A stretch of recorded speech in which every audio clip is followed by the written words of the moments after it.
40쪽에 부동산 금융인데 어쨌든 그렇게 많이 버는 사람도 있고 적게 버는 사람도 있는 금융을 이제 한번 해보겠다 그 이야기예요.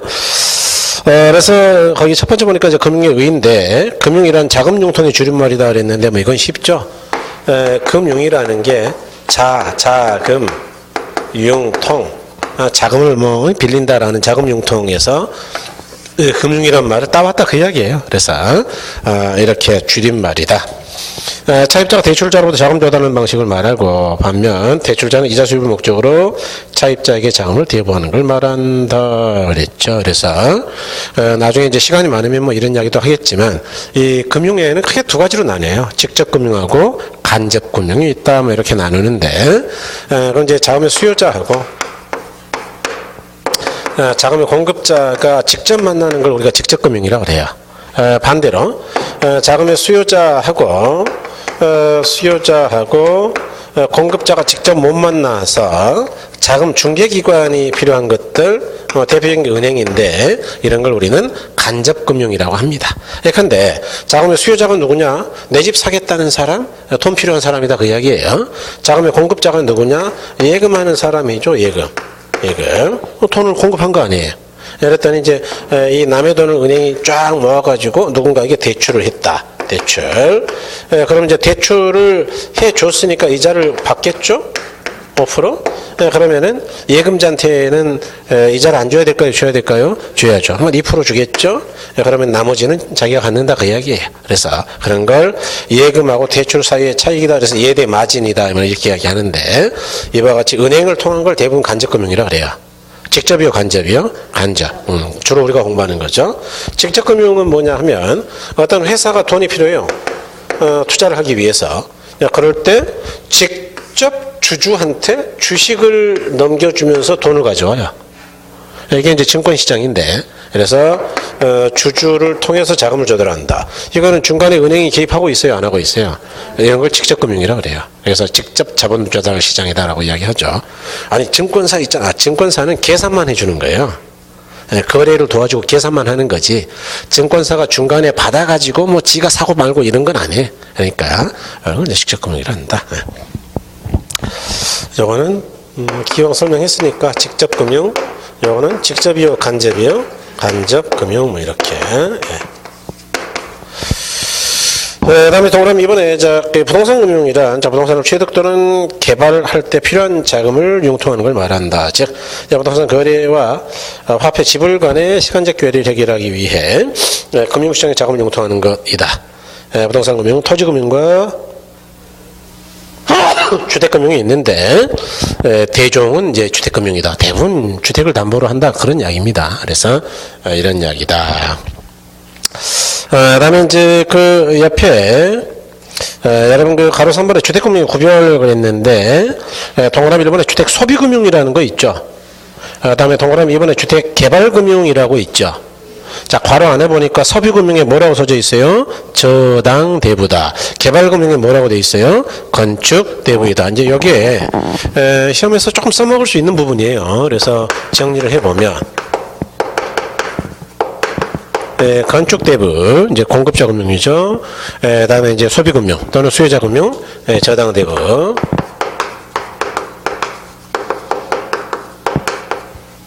이 둘은 뭐 따로 외울 필요가 사실 별로 없을 정도로 기억이 비교적 용이합니다. 만일 기억을 해야 된다면 그 뒤쪽에 있으니까 쓰지 마세요. 기억을 해야 된다면 저당대부를 기억하는 게 맞습니다. 왜냐하면 이게 시험에 많이 나오기 때문이죠. 그래서 어떻게 나눠야 되느냐. 일단 대출 기간이 어떻게 다르냐. 기간. 그 다음에 이자율은 어떻게 다르냐.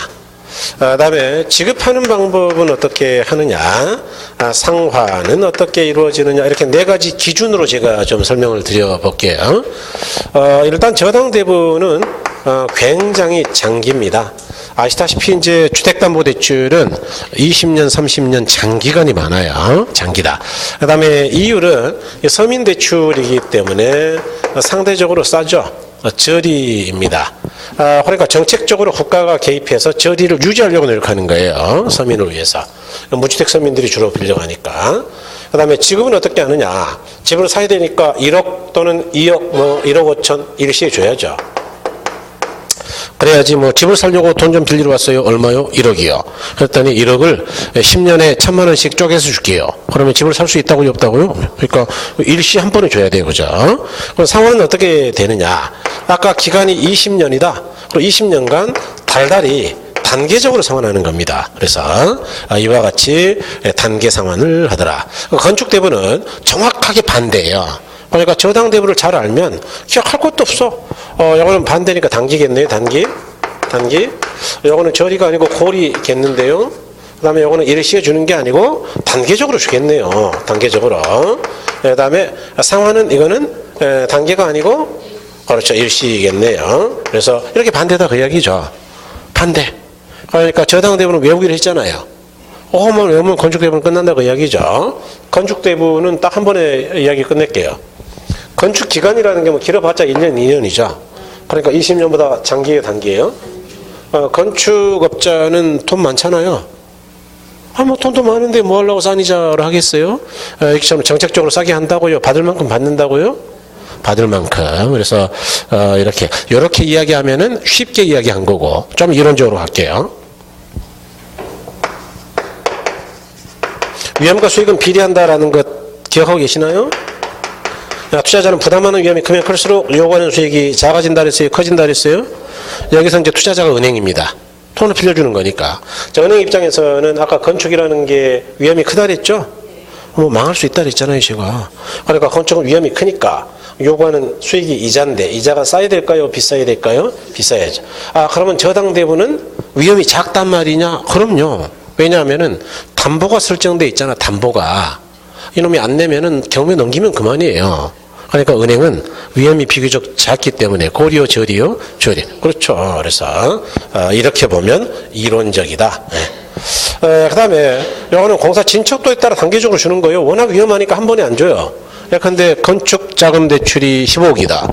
15억 한꺼번에 주면 먹고 도망가는 놈이 있단 말이죠. 그러니까 그래야 된다고요. 공사 진행 정도를 보면서 준다고요. 그래서 기성고에 따라 주는 겁니다, 실제로. 그 다음에 상환은 어떻게 하느냐. 완공과 동시에 일시 상환이 원칙이에요. 완공됐으면 분양해가지고 빨리 갚아라 그 이야기예요. 그래서 완공과 동시에 일시 상환이다. 만일 일시 못 갚으면 어떡하냐. 분양 안 돼가지고 이제 그거는 나중에 또 알려드릴게요. 영구저당 이쪽으로 치환하는 거 바꾸는 건데 그건 나중에. 여기서는 중요하지 않아요, 시험에서는. 일단 저당대부는 장기절이고 일시에 목돈이 나가고 단계적으로 남는다라고 이야기했죠. 그래서 조금 어려운 이야기 좀 드려야 되겠는데 이것 때문에 어떤 문제가 발생하느냐. 이자율 위험에 직면하게 되죠, 대출자는. 그래서 대출자가 이런 이자율 위험을 극복하기 위해서 옛날에는 주로 고정이자밖에 없었는데 오늘날에는 뭘 주로 많이 도입해 쓰고 있느냐. 변동이자 제도를 쓰고 있다. 그래서 여기서 일단 시험에서 무조건 2개는 나오죠. 2개. 이 범주 안에서. 그래서 오늘 지금 이번 시간에는 요걸 주로 많이 물고 늘어질 거예요. 다음 주에 가가지고 이제 이쪽을 할 건데 여기까지 가지도 못할 거예요, 아마 남은 시간에는. 그다음에 일시에 목돈이 나가고 단계적으로 상환하죠. 그러니까 대출자 입장에서는 어떤 문제가 있느냐. 유동성 위험에 직면하게 된다. 다 이제 들어봤던 용어입니다. 이거 투자 이론할 때 유동성 위험 들어봤거든요. 그런데 어쨌든 간에 그래도 말이까지 하죠, 그죠? 그 유동성 위험을 극복하기 위해서 만들어낸 게 뭐냐. 요게 유동화라는 거다. Liquidation of Mortgage라고 하는 거, 소위 MBS라는 건데, 그래서 그런 걸 또 공부할 텐데 대략 여기서 1개 아니면 2개가 나오죠. 자, 그 다음에 기타가 있어요, 기타. 기타라면은 리츠라든가 신디케이트라든가 아니면 프로젝트 파이낸싱이나 등등등 기타의 자금 조달 방법이 있는데 거기서 1개 나올 확률이 높죠. 그래서 대략 4개 아니면 5개 나오는 겁니다. 2개 나오면 5개 나오겠죠. 기타에서 1개 나온다 그랬으니까. 그래서 이렇게 본다. 그러니까 이야기는 결국 뭐냐 하면 이제 공부가 지금 참 요원한 이야기인데 공부가 많이 되면 금융은 딱 이거 4단어로 다시 요약할 수 있다 그 이야기야. 여기서부터 이제 지금 피어나갈 거거든, 이제. 설명하면서. 그 이야기는 나중에 다시 이쪽으로 환원시킬 수 없다고 되어 있다고요. 일단, 그렇게 줄여서 기억하는 거거든요. 그걸 구조적 기억이라 그러고. 그래서, 이제 그걸 목적으로 공부해 본다. 동그라미 1번에, 자, 주택 소비금융이다 그랬는데, 네 번째 줄 맨 끝에, 융자 기간은 10년 내지 20년인 장기 융자로, 일반적으로 이자는 절이 낮고, 부동산을 담보로 한다. 따라서 담보금융과 동시에 복지금융의 성격을 갖는 특수금융이다. 왜 복지라고 그러느냐? 저소득층에게 싸게 줬으니까. 예, 그래서, 이런 이야기다. 개발금융 건축대부는 뭐, 읽어보시면 됩니다. 그런 건. 예. 넘어가셔서 뭐, 많이 써놨죠? 예, 많이 써놓은 거 다 읽어보시면 돼요. 예, 뭐 까맣게 써진 거 있잖아요. 다 읽어보신다. 그래서 그냥 시간 날 때 읽어보세요. 예. 그러면 시간 안 나면 어떡하라고요? 그래도 읽어보세요. 그 다음에 이제 342쪽에 표 보니까 표 저당대부라고 있죠, 여러분. 거기 이제 보니까 뭐 장기절이고 일시불로 빌려주고 단계적으로 분할 상환한다. 뭐 그런 거 있죠. 그래서 이런 걸 영구저당이란다. 왜냐 이제 기간이 기니까. 그래서 이렇게 네 가지를 좀 기억하시면 되고요. 그다음에 이번에 부동산금융 기능이다 그랬는데 요거는 뭐 외울 필요는 아직은 없어요. 돈을 빌려주면 어떤 기능이 있겠냐? 주택 거래가 활성화되겠지 뭐. 돈 빌렸으니까. 그다음에 내 집 많이 사니까 자가주택 보급이 감소하겠어요? 증가하겠어요? 증가. 뭐 거래가 늘면 경기가 나빠지겠어요? 좋아지겠어요? 좋아지겠지 뭐. 그래서 경기 조절 능력도 있고 때로는 저축을 확대한다라는 좋은 측면도 있다. 아니 돈을 빌리는 거는 빚이 늘어나는 건데 뭔 저축이 확대가 됩니까? 이렇게 생각할 수도 있는데 예컨대 우리가 아파트 5억짜리를 사야 된다? 이걸 내 돈만 가지고 사고 대출이 안 된다. 그러면은 뭐 집 사는데 20년 걸릴 수도 있죠. 10년 걸릴 수도 있고. 그런데 대출을 은행에서 한 3억 정도 받을 수 있다. 그러면 뭐 20년씩 걸릴까요? 그냥 전세 있으니까 빌려서 사버리면 될까요? 사버리면 되지. 뭐 전세 자금도 있겠다. 한 2억만 빌려줘도. 그러니까 일정 지분을 가지고 있고 대출을 해준다면 이제 집을 살 수가 있는 거예요. 여기까지는 이해하신 거죠? 그러면은 새 집을 분양받으려고 주택 청약 종합저축 같은 것들을 가입하는 사람이 감소하겠어요? 집 사기가 쉬워지면 증가하겠어요? 그래서 저축이 는다 그 이야기예요. 오케이? 네, 그렇게 그래서 그렇게 가야 된다. 주택관련저축제도는 주택법에서 나오는데 청약부금, 청약예금, 뭐 청약저축, 주택청약 종합저축 뭐 이런 거. 근데 주택법에서가 안 할걸요 아마? 저도 안 해요. 내가 왜 주택법을 내가 왜 해? 시험이 안 나오거든 나는. 그러니까 안 해. 주택법에서 뭐 공부하면 좋고 아니면 내비두고 그러세요. 그래서 저축유도 기능도 있다 그런 이야기죠. 뭐 주거안정은 막 자가주택 늘었으니까 당연한 거고. 그다음에 이제 쭉 넘어가세요. 뭐 그때 중간은 큰 의미가 없고요. 자 348쪽으로 가시는데 348쪽에 하니까 부동산금융의 기본 원리다 이렇게 돼 있죠. 기본 원리. 근데 이 기본 원리가 어려워. 왜냐하면은 공부를 우리가 안 했거든, 아직. 그러니까 먼저 공부를 해버린 게 나은데, 어디를 먼저 가시느냐? 366쪽을 먼저 가보세요. 어디를 간다고요? 366쪽. 예. 366쪽에 가니까 이번에 금리 조정 방식에 따른 저당 대부 방법이다. 그런 거 있나요? 예, 거기부터 보겠어요. 예, 366쪽. 얼마나 친절합니까? 페이지까지 쓰고 말이야. 여러분 이제 우리가 이런 생각 좀 해보셔야 돼요. 잘 보세요. 여기 이제 시험에서는 굉장히 많이 나온 주제인데요. 상당히 헷갈려요, 이게. 우리가 투자 이론 할 때 공부했던 거 복습 조금 할게요. 내가 집을 사기 위해서 대출을 1,000만 원 받았다. 그래서 대출 조건은 이자가 10%이고 기간이 10년이라고 가정하자. 그럼 우리가 이제 매년 뭐 얼마를 갚아야 될 건지를 알고 싶은데 얼마를 갚아야 될 거냐라는 걸 계산할 때는 돈 빌렸으니까 뭘 써야 될까요? 감채요, 저당이요? 네, 저당 상수. 그래서 저당 상수를 제가 이렇게 드리면 0.16이다. 그러면 여러분은 곱해가지고 원금 이자를 더해가지고 해마다 160 갚으면 이 안에 원금만 있다고요? 이자까지 있다고요? 이자까지. 그래서 이런 걸 우리가 저번에 이렇게는 봤죠. 원금과 이자를 더한 금액이 원리금이 항상 일정하다. 그래서 원리금 균등 상환 방식이다. 이렇게 봤죠. 오늘 이제 좀 이따 또 볼 건데, 그러니까 지금 이걸 생각해내야 되는 거예요. 그런데 이 안에 160원에는 원금만 있다고요? 원금과 이자가 있다고요? 원금과 이자. 그걸 쪼개는 건 좀 이따 하자 그 이야기. 좀 이따. 어차피 또 할 거니까. 자, 대출 조건을 조금 가다듬을게요. 예컨대 요 10%는 고정이자라고 가정합니다. 고정이자. 고정이자라는 게 뭘까요? 지금 아직 공부 안 했지만 처음 빌려줄 때 10% 고정이자 하면은 앞으로 10년간은 이자율의 변화가 있다고요? 고정돼 있다고요?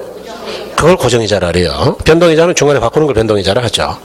이처럼 이 고정이자라는 게 상당히 문제가 많아요. 그래서 이제 결론을 먼저 말씀드리면 고정이자 하에서는 대출자가 대단히 불리합니다. 은행이. 왜 불리하냐 그러면 예컨대 시장이자가 올라가든 내려가든 항상 고정하고 있다 보니까 올라가 버릴 때는 못 올려받는다는 문제가 있는 거예요. 그래서 이 고정이자에서는 이 대출자가 이처럼 이자율이 올라갔다 내려갔다 할 때 위험에 빠져요. 그런 걸 이자율 위험에 직면한다라고 이야기하죠. 그래서 이런 이자율 위험을 차입자에게 전가시키고 싶어서 차입자에게 전가시키기 위해서 만들어낸 제도를 뭐라 그러느냐? 변동이자라 한다. 그러니까 고정이자보다 대출자 입장에서 뭐가 더 좋단 말이에요? 변동이자. 이게 뭐 시험에서는 어마어마하게 나와요. 그러니까 이거는 일단 기억하셔야 돼요. 자, 그 다음에 아까 이거 고정이자로 가정했죠? 자, 지금은 빌린 지 3년 지났고, 그러니까 3년 전에 대출을 받았다라고 치고, 어디서 받았냐? 자, 국민은행이다. 뭐 그냥 라고 가정할게요. 아까 저당대본 뭐라 그랬어요? 장기 고리라 그랬어요? 저리라 그랬어요? 그러니까 국민은행 입장에서는 이때 돈을 빌려줄 때도 많이 받은 게 아니에요. 이자를 몽땅 받아가지고 막 수익이 발생했다고요. 저리라고요. 실제로 저당대부는 대단히 수익률이 낮은 저리입니다. 실제로. 네. 그래서 저리다 그 이야기죠. 자, 그래서 이제 그나저나 어쨌든 정부가 야 좀 싸게 빌려줘라 그러니까 빌려줬다 그 말이에요. 1,000만 원을. 그래서 이제 3년 동안 이자 대충 받았어요. 원금 이자. 자, 그런데 3년이 지난 시점에서 시장이자가 상승하면 어떤 일이 벌어지냐라는 거 보자 그 이야기예요. 그러니까 이 저리의 정확한 의미는 뭐냐 하면 이 당시에 시장이자가 대충 10%였다. 이보다 훨씬 이익이 되게 몽땅 받아가지고 19% 받았다고요. 대충 손에 안 되게 10% 정도 받았다고요. 그런 개념이에요, 이게. 네? 시장이자 정도 받았다 그 이야기인데 어쨌든 기간적인 이자가 올라갔다. 그럼 고정이자 같은 경우는 올려받을 수 있는 거예요, 없는 거예요? 없죠. 자, 그러니까 이제 잘 들으셔야 돼요. 이 국민은행이 만일 지금 신규 대출이라면 예를 들어서 지금 똑같은 1,000만 원을 똑같은 10년 동안 빌려준다 그 이야기예요. 그러면 얼마를 받겠냐? 아까 아무리 저리라도 시장이자 정도는 받는다 그랬죠? 그러니까 15는 받을 텐데 기존 대출은 3년 전에 10% 받기로 약속을 했으니 올려받을 수 있다고요, 없다고요? 그러니까 상대적으로 대출자 입장에서는 신규 대출에 비해서는 수익이 많이 발생하는 거예요? 수익 손실이 발생하는 거예요? 그렇죠. 수익 손실이죠. 그러니까 고정이자가 불리하다 그 이야기예요. 자, 그러면 시장이자가 올라갈 때는 손해를 봤으니까 내려갈 때는 이익을 보는 것이냐 한번 볼게요. 물론 반대니까 이익이겠죠. 그런데 그 이익이 오래가지 않는다는 게 문제예요. 근데 5%이다라고 치자. 자, 그러면 국민은행은 3년 전에는 그 당시 시세에 따라서 대충 10% 받았다 그 이야기예요. 자, 그런데 3년이 지난 시점 되니까 시장이자가 5%는 낮아지더라. 이야기는 지금 신규 대출은 5%밖에 못 받는다 그 이야기예요, 지금. 접수하셨나요? 그런데 기존 대출은 10년간 고정하기로 했으니까 내려줄 필요가 있는 거예요. 계속 그냥 10% 받으면 되는 거예요. 그러니까 신규 대출에 비해서는 손해예요, 이익이에요? 이익이다. 더 받고 있으니까. 오케이? 헷갈릴 수 있다 그랬죠. 어쨌든 이익이에요. 그러니까 이익이냐? 이익으로 끝나면 좋은데 차입자가 바보가 아니죠. 차입자가 국민은행만 거래할까요? 다른 은행도 거래할까요? 그래서 농협에 가봤어. 농협에 갔더니 농협 지점장이 이렇게 버선발로 나와가지고 물어보더라. 혹시 주택 대출 받은 거 있어요? 그래서 당연히 있죠. 이자 내니라고 힘들어 죽겠네. 그러니까 그 이자 얼마예요? 옛날에 10% 받았던 것 같은데 그러니까 그러면 농협에서 싸게 빌려줄게. 갖다 갚아라. 이걸 빌려서 갚는다 그래서 차환이라 그래. 빌릴 차자 되돌릴 환자. 영어로 리파이낸싱이라 그러고 시험에 나왔죠. 16회 때. 그래서 빌려서 갚아라. 차환 또는 다른 말로는 동일한 아파트를 담보로 다시 대출한다 그래서 재금융이라 그래요. 리파이낸싱을 직역한 거죠. 재금융이다. 자, 그럼 이제 잘 보자고요. 국민은행 입장에서 여러분이 국민은행이에요. 옛날에 대출해 줄 때 뭐 많이 벌었다 그랬어요. 저리라 그랬어요. 하고 싶지도 않은데 정부가 뭐 주택대출 하라고 했다 이야기예요. 10% 뭐. 그래서 대충 했고 또 시장이자가 올라갈 때는 올려받은 적이 있어요. 그냥 손해봤어요. 그냥 손해봤어요. 그랬더니 시장이자가 내려가면은 차입자가 옛날에 은행 당신도 손해봤으니까 나도 의리를 지킬게요. 그러면서 끝까지 거래를 한다고요. 갈아타기 한다고요. 그러니까 국민은행 입장에서는 내려가도 굉장히 기분 좋은 거예요. 열받는 거예요. 그러니까 이렇게 고정이자에서는 이제 잘 들으셔야 돼요. 고정이자에서는 시장이자가 올라가면은 수익 손실의 문제가 있고, 시장이자가 내려갈 때는 빌려서 갚음으로써 이것도 시험에 나왔죠. 조기 상환을 해버린다는 문제가 있더라. 만기까지 거래한다고요? 조기 상환한다고요? 조기 상환. 그러니까 대출자 입장에서는 이자율이 올라가도 문제, 내려가도 문제다 그 이야기죠. 이러한 이자율 위험을 차입자에게 미루고 싶어서 만든 게 뭐란 말이냐? 변동이자다 그 이야기예요. 그럼 변동이자이면 실제로 차입자에게 전가가 되느냐? 자, 보자고요. 만일 이게 고정이자가 아니면 어떻게 하면 되냐? 시장이자 올라갈 때는 올려받으면 그만이죠. 그러면 수익 손실이 있을까요? 손해는 없을까요? 없지 뭐. 10% 올리면 되지. 네? 그 다음에 시장이자가 내려가면 어떻게 하면 되느냐? 이놈이 조기상환 못하게 하려고 하면은 내려줘 버리면 되지. 내려주면은 조기상환 하겠어요? 안 하겠어요? 못해요, 차입자가. 사실은 이제 좀 어려운데, 아직은 어려운데, 그래도 이야기해 볼게요. 이걸 만일 농협으로 바꾸려면은 담보 설정 비용이 일단 들어가고요. 뭐 저당권 설정해야 될 거 아니에요. 법무사한테 돈 한 몇십만 원 줘야 되고, 뭐 한 10에서 10 한 몇만 원 주겠죠. 또 하나는 요즘 은행들이 조기상환하면 그냥 받아요. 위약금 받아요. 위약금을 내야 돼요, 사실은. 여기서 위약금까지 하면은 너무 구조가 복잡하니까 이야기를 안 한 것 뿐인데, 오케이? 그러니까 내려줘 버리면은 차입자가 굳이 다른 은행에서 빌린다고요? 그냥 계속 거래한다고요. 그래서 조기상환을 막을 수 있다. 이해하신 거죠? 그러니까 변동이자로 가면 어쨌든 대출자는 위험이 있어요, 없어요? 없죠. 그래서 이자 올리면은 차입자가 이거보다 더 낼 거 아닙니까? 이자가 비싸니까. 그러니까 위험은 누구한테 간 거예요? 차입자한테. 차입자한테. 내리면은 차입자가 너면서 빌릴 건지 말 건지 막 고민하고 그럴 거 아니야. 잠도 못 자고. 그러니까 고민은 누가 하는 거냐? 차입자가. 그러니까 위험은 다 누구한테 전가됐다고? 차입자. 여기서 조심할 게 하나 있죠. 시장이자가 올라갈 때 조기상환은 그러면 안 된다 그 이야기예요. 이거 시험에서 자주 나왔으니까. 올라갈 때는 못 올려받으니까 뭐요? 수익 손실. 내려갈 때는 조기상환. 이렇게 가야지. 그래서 막 마음대로 바꾸면 안 돼요. 예. 그래서 헷갈릴 겁니다. 당분간. 자, 그래서 여기까지 한번 확인해 보자. 관할본의 고정이자율 저당대응 방법인데, 동일하게 전체 대출 기간 동안 최초의 약정한 명목이자율이 동일하게 적용되는 방식을 말한다. 이 명목이자라는 게 대출이자예요, 대출이자. 용어 쉽게 보시면. 그다음에 이번에 고정금리에서는 인플레에 따른 이자율 위험을 대출자가 전적으로 부담해야 한다. 그런데 예상치 못한 인플레가 발생하게 되면 시장 이자가 상승하고 시장 금리와 대출 금리의 차익은 고스란히 대출자의 손실이 발생한다. 아까 제가 수익 손실이 있다 그랬죠. 네. 반대로 시장금리가 하락하면 차입자는 조기상환을 요구하게 되어 역시 위험으로 작용한다. 그러니까 올라갈 때는 손실, 내려갈 때는 조기상환. 바뀌면 안 된다 그랬습니다. 네. 따라서 이러한 이자율 위험을 차입자에게 전가하기 위해, 자, 거기 차입자에게 전가 밑줄. 차입자에게 전가하기 위해 변동금리가 개발되었다. 그런 이야기. 네, 변동금리가. 그다음에 이제 바로 이번에 변동금리 저당 대부 방법인데 뭐 그거 다 할 필요는 없고, 변동이라는 거는 이제 이자율이 바뀐다는 이야기죠. 자, 여러분 그럴 때 자 여기 자 그냥 칠판 보세요. 그거 다 읽으려면 힘들어. 변동할 때 이런 목적이었어요, 은행이. 이제 이자율을 제가 이제 시장 이자율 한 가지만 이야기했는데, 우리나라에 통용되는 이자는 수십 개가 넘어요. CD 금리도 각 은행마다 CD 금리가 다르고 3개월 만기, 뭐 6개월 만기, 보통 3개월인데 9개월 기간에 따라 CD 금리가 다 달라요. 또 한국은행이 공시하는 콜금리도 시기에 따라 항상 달라. 시기. 그거는 일자 단위로 바뀌어 금리가. 매일 바뀐다고요. 콜금리는.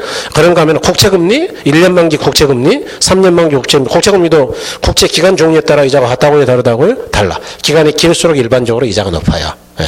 어쨌든 뭐 등등 높다는 코픽스 자원조달 비용지수라는 건데 그것도 매달 15일에 발표하는데 발표할 때마다 이자가 달라. 그것도 또 기간에 따라 달라. 3개월 만기냐, 6개월이냐, 9개월이냐, 12개월이냐. 그러니까 지금 이야기 드린 것만 해도 이자가 한두 가지라고요, 수십 개라고요? 그런데 은행이 이렇게 바꿔요. 변동이자라 그러면서. 올릴 때는 수십 개 중에 가장 많이 올라간 걸 따라가가지고 5%를 팍 올리고, 내릴 때는 수십 개 중에서 제일 안 내려간 걸 기준으로 해가지고 0.1% 내려주고. 그러면 우리가 가만히 있겠어요? 열 받겠어요? 열 받으니까 그래야 된다고요? 뭔가 기준이 있어야 된다고요? 그렇죠. 그러니까 변동금리는 당연히 기준금리가 있어야죠. 이걸 기준금리다 또는 지표금리다 이렇게 지표가 된다. 그래서 우리나라에서 제일 많이 쓰는 기준금리는 양도성 예금증서라는 거 CD. 이거는 보통 이제 90일물을 표준으로 삼습니다. 정확하게는 3개월이라 그러는 게 아니고 90일이라 그래요. 왜냐하면 매달 일자 수가 다르잖아. 이번 달은 28개밖에 안 되잖아요. 그러니까 3달 그러면 날짜가 달라서 안 돼. 그래서 원래는 90일인데 사람들이 막 피곤하니까 그냥 3개월 CD 이렇게 하는 거예요. 그냥. 그 다음에 코픽스라는 게 있어요. 자원조달 비용지수라는 건데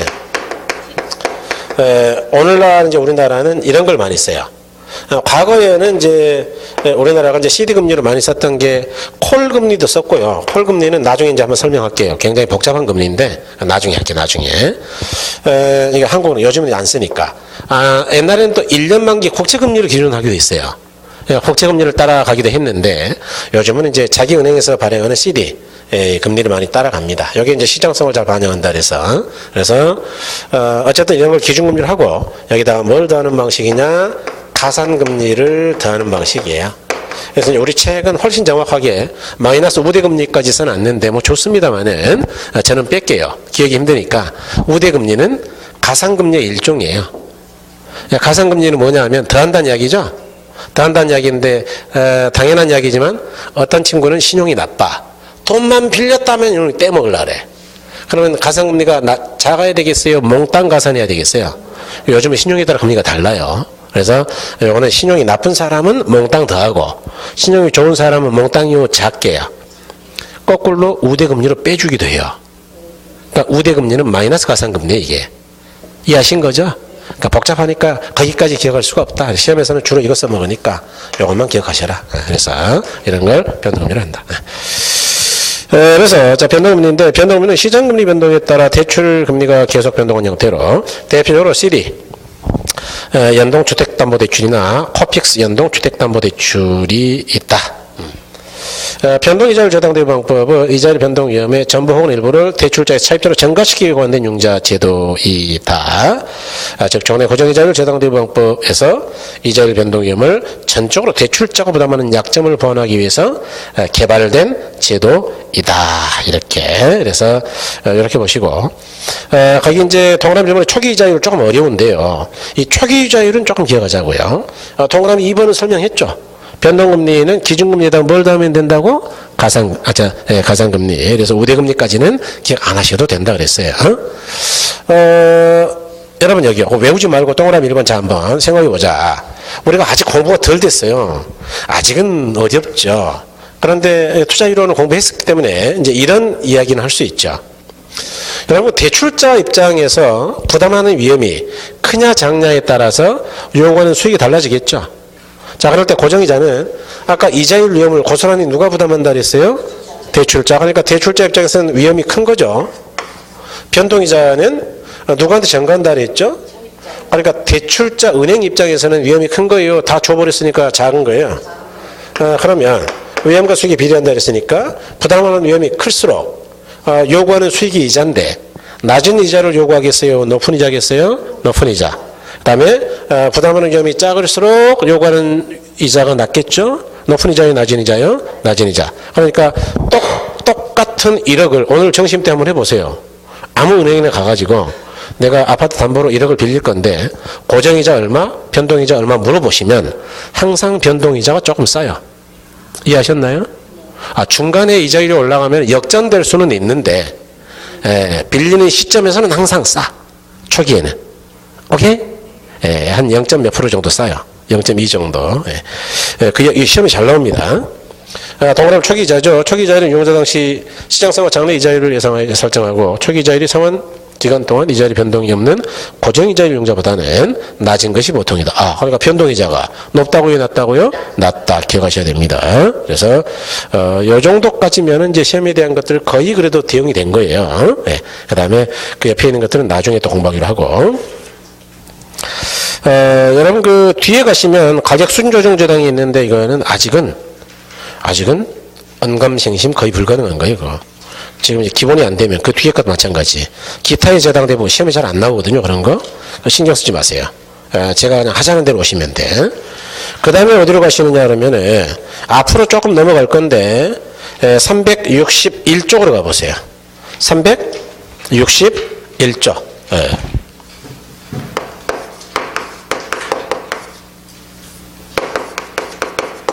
361쪽에 가니까 제가 3절에 대부금 상환 방법이다 뭐 그런 거 있나요? 그래서 첫 번째 이제 원리금 상환 방식에 따른 구분. 그래서 자 가로 1번 제목 먼저 보죠. 원, 금, 균등 상환이 있죠. 그 뒤에 뭐라고 써져 있느냐? 감식. 그러니까 총액이 점점 체감한다 그 이야기인데. 넘어가세요. 자 가로 2번에 뭐가 있죠? 월, 리금 균등 상환 방식이 있죠. 그다음에 그 옆에 그래프는 뭐 봤던 기억이 좀 나긴 나는데. 자 넘어가세요 여러분. 364쪽에 가니까 가로 3번에 증식 융자금 상환 방법이다 그런 거 있죠. 그래서 이런 것들이 있더라. 그래서 이 세 가지를 어떻게 잘 이해할 것이냐 먼저 이게 중요해요. 그래야 나머지 기타의 것들을 쉽게 갈 수 있어요. 그래서 볼 텐데 저당의 상환 방법은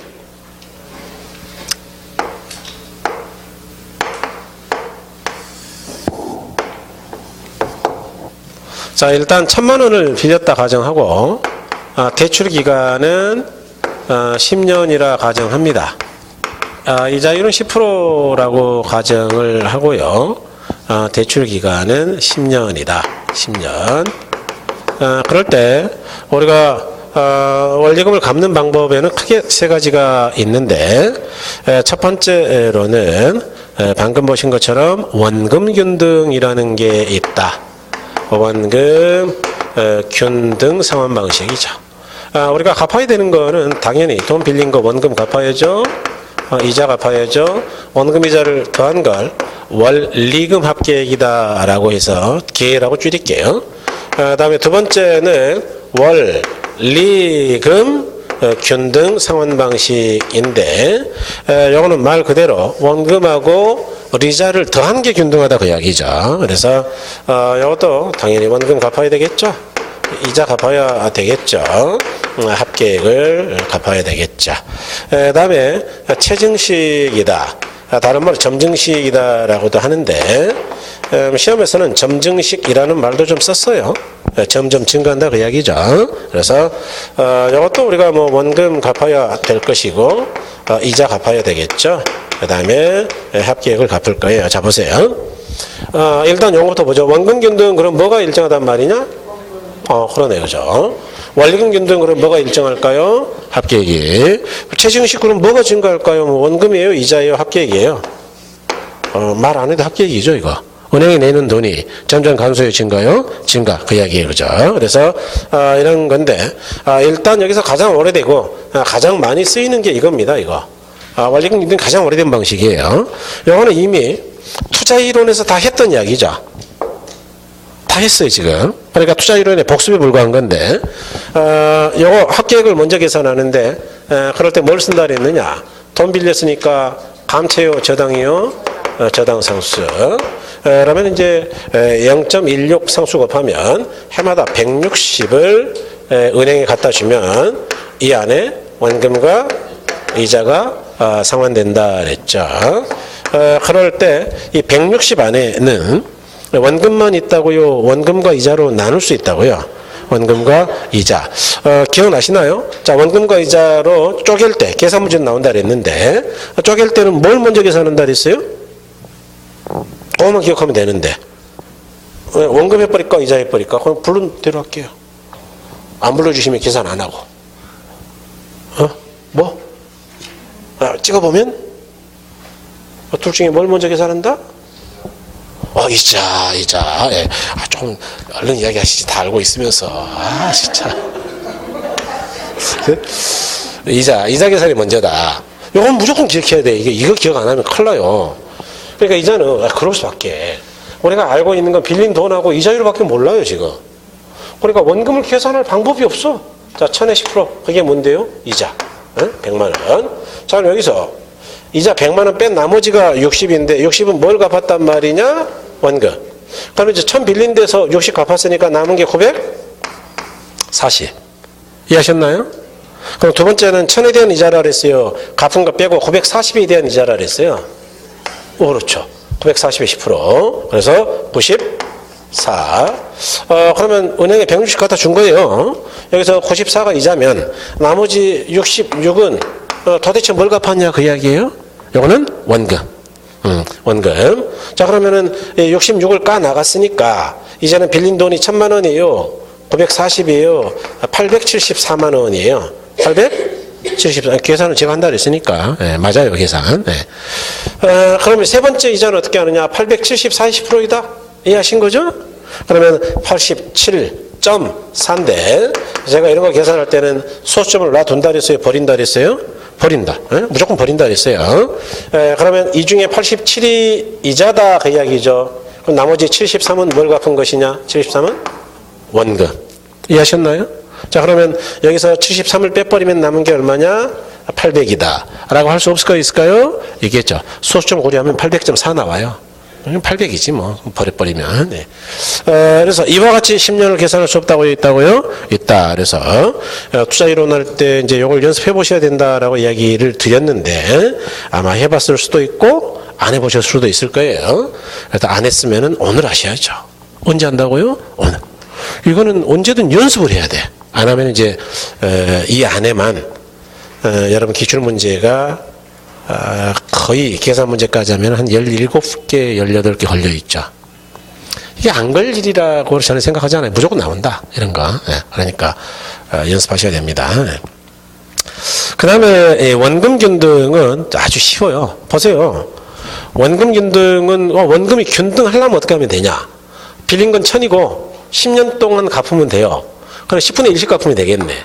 그게 얼만데요? 100. 이렇게 10번 갚으면 원금을 다 갚을 수 없다고요? 있다고요? 있다. 그 이야기예요. 이해하신 거죠? 여기도 계산은 뭘 먼저 해야 되냐? 가장 쉬운 거는 이자. 가장 우리가 중요한 건 이자. 원금이면 뭐 누구나 아는 거고. 이자 계산은 어떻게 하면 되냐? 똑같다. 빌린 돈 1000에 10%이니까 얼마가 되느냐? 100. 자, 그럼 원금 이자 더해가지고 얼마를 은행에 갖다 줘야 되죠? 200. 그러면 이제 100 갚았으니까 남은 돈이 얼마일까요? 900. 1000에서 100 갚았으니까. 아니, 1000에서 100 갖다 줬어, 이제. 이제 남은 거 얼마? 900. 오케이? 네, 좋아요. 그럼 이제 두 번째는 900의 10% 이자일까 아니냐? 그게 얼마인데요? 90. 오케이? 네, 좋아요. 그럼 이제 두 개 더해가지고, 은행에 얼마를 주면 되느냐? 190. 네. 여기까지 이해하셨나요? 그러면 이제 또 100을 갚았으니까 남은 잔액이 얼마일까? 1000일까요? 900일까요? 800일까요? 네, 여기서 100 갚았으니까. 네. 그럼 세 번째 이자는 800의 10%다 그 이야기죠? 얼마예요? 80.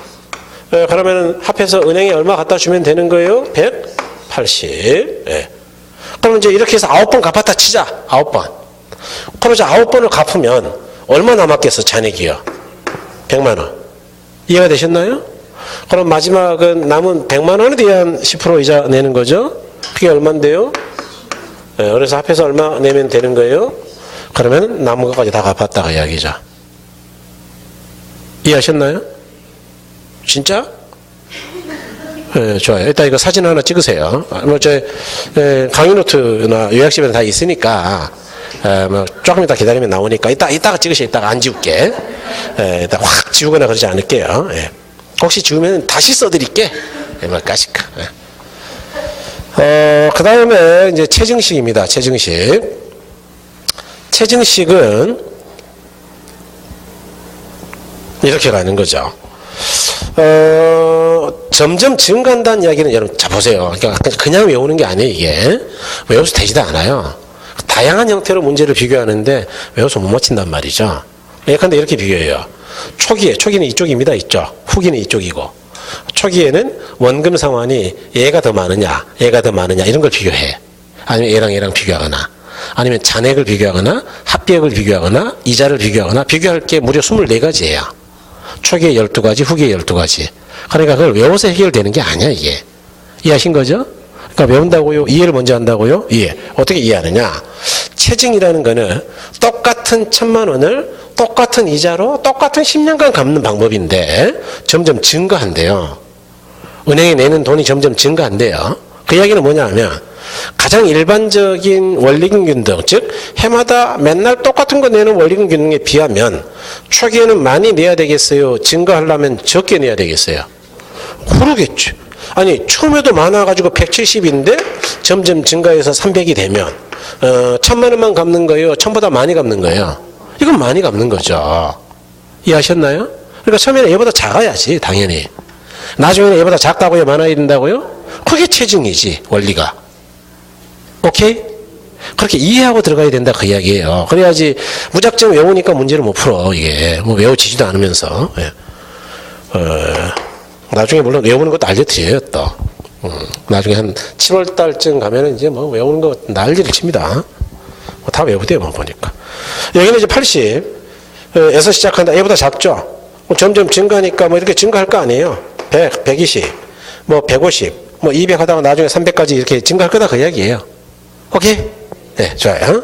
자, 그러면 이제 여기도 이자 계산이 가장 중요하다. 항상 이자가 중요하죠? 자, 잘 보세요. 1000에 10% 이자가 얼마냐 그러면 100이죠. 그런데 은행에 얼마를 준 거예요? 그러면 이자도 갚은 거예요? 이자마저도 못 갚은 거예요? 그러면 원금은 상환을 했다고요? 마이너스, 거꾸로 늘어난다고요? 늘어나. 다시 말해서 내년에는 못 갚은 이자까지 갚아야 되니까 1000이 아니고 1020이 돼야 되는 거예요. 이해하셨나요? 이런 걸 뭐라 그러느냐? 거꾸로 갚는다 그래서 부의 상환이다라고 이야기해요. 플러스 상환이요? 마이너스 상환이요? 이 시험에서는 아주 자주 쓰는 거예요. 이제 용어 이해가 됐나요, 이거? 왜 부라고 한다고, 부? 원금을 까 나가세요? 거꾸로 잘하세요? 잘라서. 오케이? 예. 부의 상환이 발생한다. 초기에. 예. 좋아요. 자, 그러면 두 번째 해는 제가 지금 뭐 필기하면 안 돼, 지금. 여러분 7번 보세요. 필기할 거 좀 이따 사진 찍게 이게 놔둘게요. 진짜로. 지금 필기하다가 큰일 나요. 이해 못하면. 예. 그러면 오래 가는 거예요. 공부가. 두 번째는 1020에 10%. 예? 이자가 1020에 10%. 그럼 얼마예요? 102만 원. 102만 원. 제가 지금 계산 잘하고 있죠? 예, 102만 원. 예. 그러면 보세요. 이제 잘 봐요. 그런데 100만 원밖에 안 주니까 또 이자 2만 원을 또 못 갚았어. 그러면 이번에도 부의 상환이 있죠. 2만 원. 예, 그러면 갚을 돈이 이렇게 1000에서 까나가는 게 아니고 더 자라가지고 1022만 원이 되는 거예요. 예? 뭐 이상할 거 없어. 자꾸 뭐 이상해. 예, 좀 보세요. 이상하죠. 에이, 처음 보면 이상하지. 경험한 적이 없거든요. 우리나라는 없어요, 이런 거. 예. 그래서 자, 그러면 세 번째로는 1022에 10%니까 이자가 얼마냐? 102. 제가 소수점 버린다 그랬죠? 102점인데. 그런데 은행에 120 갖다 주면 이제는 안 갚았어요. 18만 원 갚았어요. 예, 그래서 A18 이렇게 18을 갚은 거예요. 죄송합니다. 저 원래 욕 안 해요. 예, 아주 점잖은 사람입니다. 근데 여러분들을 위해서 이제 그 이야기 하는 거, 여기다 쓰면 안 되지. 여기다. 갚았죠. 그러니까 여기서 18만 원 까나가면 이제는 잔액이 1004가 되는 거예요. 누가 민법 천사던데. 1004. 별짓 다 하네 진짜. 그러면 1004에 10% 그러면 100이다. 이제 이러면서 점점점 까나가면 이자가 늘어날까요? 점점 줄어들까요? 줄어들겠죠. 그러면서 원금을 급격하게 갚는 방식이에요. 그래서 이렇게 되더라. 그러니까 초기에는 플러스 상환이라고요, 마이너스 상환이 있다고요. V 상환이라 한다 이런 이야기죠. 그래서 이제 요걸 계산하는 걸 연습을 반드시 좀 해야 되는데, 이유는 계산 문제가 일단 나오죠. 요거 나왔고 요거 나왔어요. 계산 문제. 제가 볼 때 이걸 계산 문제로 내기는 어려울 겁니다. 왜냐? 이해를 사례 형태로 이해를 많이 줘야 되거든요. 이해를 다 주기에는 문제가 복잡해질 것이다. 그러니까 뭐 저라도 절대 이런 거 출제 안 하죠. 이런 거 하죠. 그다음에 두 번째로는 비교하는 문제가 많이 나오는데, 아까 이야기 드렸죠. 자, 초기하고 후기를 다 비교할 수 있는데 원금 비교하는 방법만 보세요. 자, 요거 비교할 수 있는 거 하나, 요거 비교하는 것 두 개, 요거 비교하는 것 세 개. 세 개죠? 세 가지가 있잖아, 경우의 수가. 그거를 초기하고 후기로 해가지고 비교하면 6가지가 나오죠. 그 다음 원금만 비교할 수 있겠어요? 합계를 비교할 수 있겠어요? 그러면 12가지. 그 다음에 이자도 비교할 수 있고, 그 다음에 남아있는 잔액도 비교할 수 있거든요. 잔액. 그러면은 6, 4, 24, 24가지 비교가 가능할 것이다, 현실적으로. 그래서 이것들을 비교할 때 그냥 외워서 하는 거는 너무 어려우니까 일단 이해한다면 쉽죠. 어느 정도가 연습이 돼야 되느냐? 머릿속에 대략 숫자가 흘러가 줘야 돼요. 저는 안 보고도 다 알아요. 문제 풀 때 나중에 숫자만 이야기할 거예요. 나중에는 7월 달에는 문제 풀 때 더 이상 뭐 크다 작다 그런 이야기 안 해. 100, 그 다음에 뭐 60, 그러니까 100이 크죠? 이렇게 이야기할 거예요, 저는.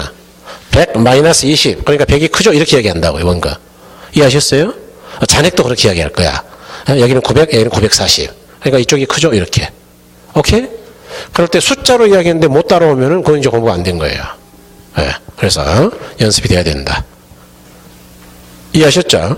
그래야 나중에 제가 암기하는 방법을 알려드리면 그거를 써먹을 수 있어요. 그 정도 연습이 돼야 암기되죠. 자, 이제 한번 확인해 보겠습니다. 자, 가로 1번에 원금 균등 그랬는데, 동그라미 1번에 이 방법은 저당 원금을 상환기간으로 나눠 일정을 상환하고, 여기 아까 원금은 10으로 나눠가지고 갚았죠? 이자는 매기간 말 저당 잔금에다가 이자율을 적용하여 상환한다. 이거 항상 기억해야 돼요. 이자 계산은 뭘 기준으로 한다고요? 잔금. 동그라미 상환기간 동안 원금 상환액은 일정하고, 기간이 지날수록 원금이 상환되어 대출 잔액이 감소함에 따라 이자는 점점 증가요, 감소요? 감소. 고로 합계액, 저당 지불액, 다른 말로 부채 서비스액, 저당 지불액은 점점 증가요, 감소요? 감소. 어떻게 감소하나요? 200, 190, 180, 증가요, 감소요? 감소. 그래서 채감식이라고도 한다, 그런 이야기예요.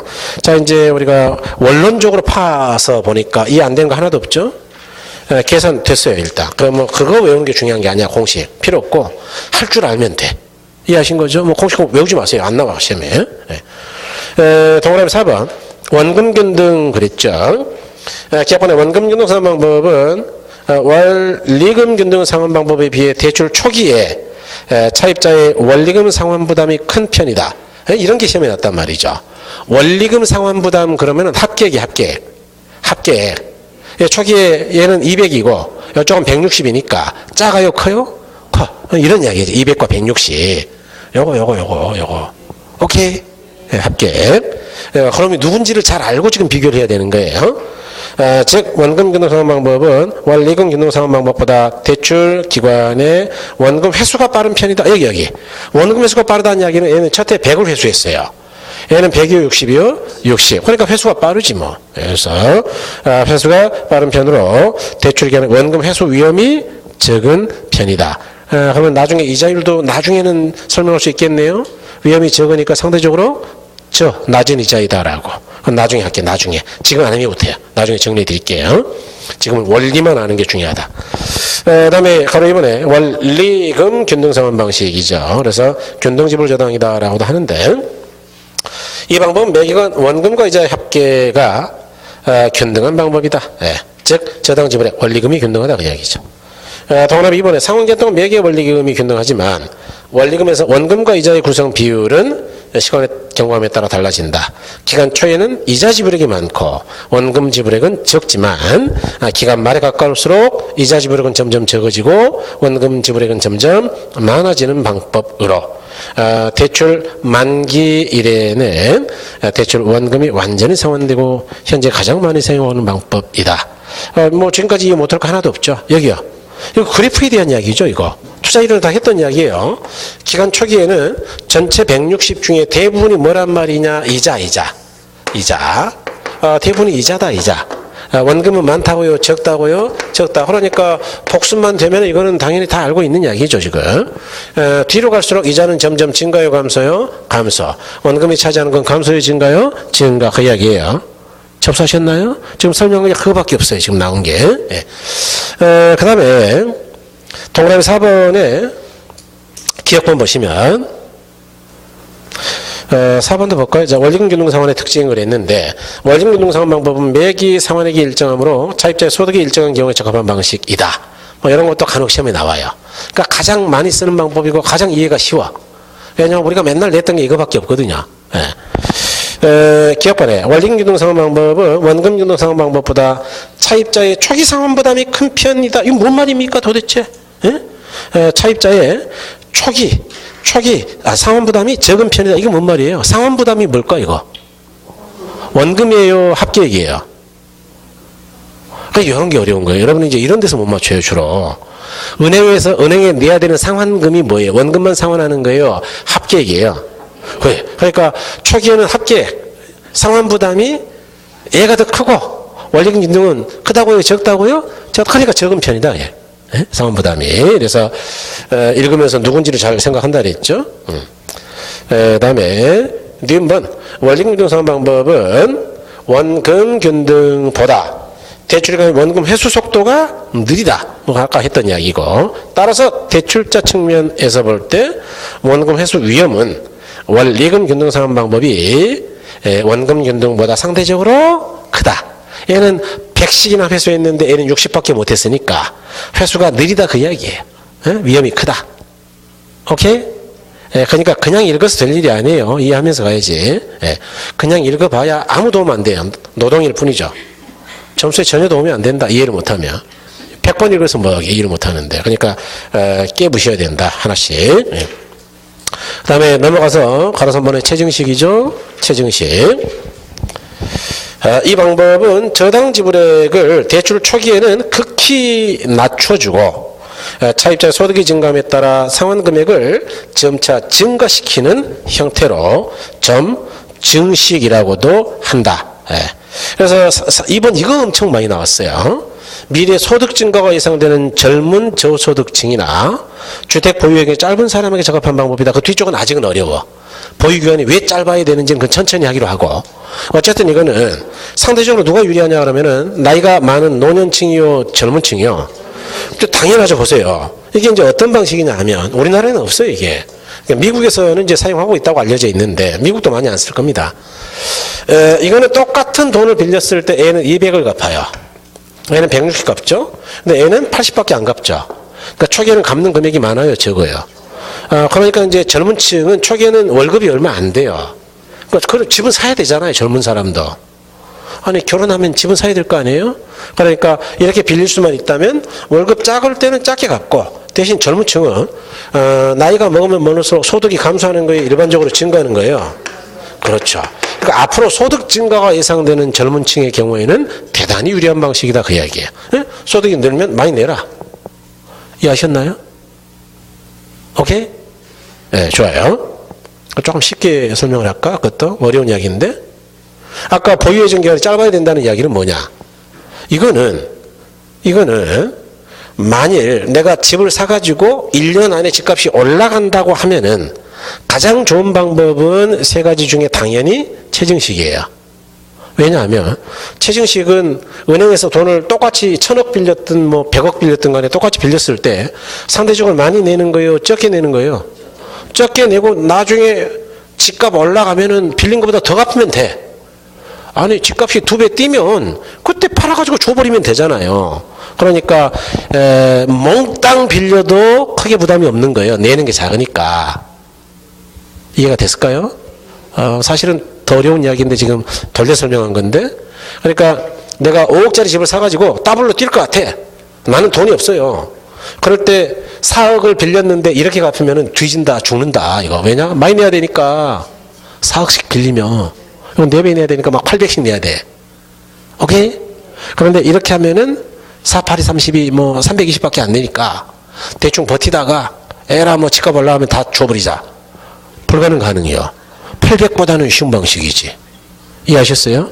그러니까 보유예정 기간이 길어야 좋은 거예요? 짧아야 좋은 거예요? 짧을 때 쓸 수 있는 방법이다. 예? 실은 이자율 때문에 그런데 이자율은 여러분이 몰라요. 아직은 지금. 이자가 얘가 비싸요. 그런데 그건 아직은 어려워 너무. 그러니까 천천히 하자고요. 어쨌든 보유예정 기간이 짧을 때는 최저임금을 쓸 수가 있다. 길면 안 돼요. 길면 죽습니다. 나중에는 뭐 어마어마하게 갚아야 되거든요. 이거는 대충 이해했죠? 이자는 몰라도. 좋아요. 가끔가다 이제 이런 데 설명하면은 저를 째려보는 사람들이 가끔 있어요. 예. 저는 세상에서 제일 쉽게 설명했는데, 그래도 째려봐 어려우니까. 유동화 설명할 때는 막 째려봅니다. 막 째려보면서. 그래서 이제 제가 가끔 이야기하죠. 왜 나를 째려보냐고. 내가 만든 거 아니에요. 저는 쉽게 설명하는 것 뿐이지. 이해하셨나요? 이게 그렇게 쉬우면 읽어서 이해되겠지. 읽어서 이해가 안 되잖아요. 응? 그 다음에 이제 그래프도 막 많이 있죠. 그래프 많이 있잖아요. 나중에 할 거예요. 나중에. 그래프도 시험에 나왔거든요. 2번 나왔는데 나중에 할 건데 그건 나중에 한다 그랬잖아요. 나중에 쉬워. 요것만 이해가 되면, 요게 연습이 되면 그래프는 자연히 알게 돼요. 네. 그러니까 제발 연습하셔야 돼요. 진짜 연습하실 거죠? 그 다음에 이제 부분 원리금 뭐 이자면 됐어요. 그거 안 나와. 나중에 할게요. 안 하지는 않아요. 나중에 합니다. 네.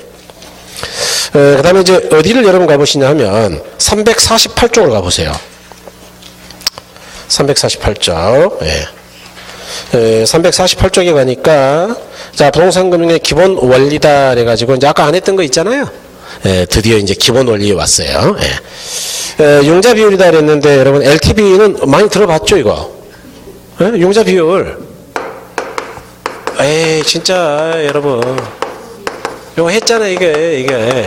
대부 비율, 그래요, 대부 비율. 와, 진짜 훌륭한 분이 누구예요? 진짜 안아주고 싶네. 에? 대부 비율.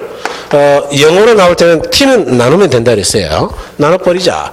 L 나누기 V다. L이 뭐냐? L, loan. 빌린 돈이에요. 융자금에. 저당 대부에. 밸류가 뭐냐? 가치. 그래서 1억짜리 사는데 6천 빌렸다 그러면 몇 프로라고요? 60%. 그런 걸 뭐라 그런다고요? 융자 비율이다. 투자준에서 했던 이야기예요. 투자 이론에서는 대부 비율이라고 했습니다. 자, 동그라미 1번의 융자 비율은 담보부동산의 시장가치 대비 가격 분해 그 이야기예요. 융자금의 비율을 나타낸다. 즉 1억원짜리 주택에 대해 4천 빌렸다 그러면은 40%다. 40%.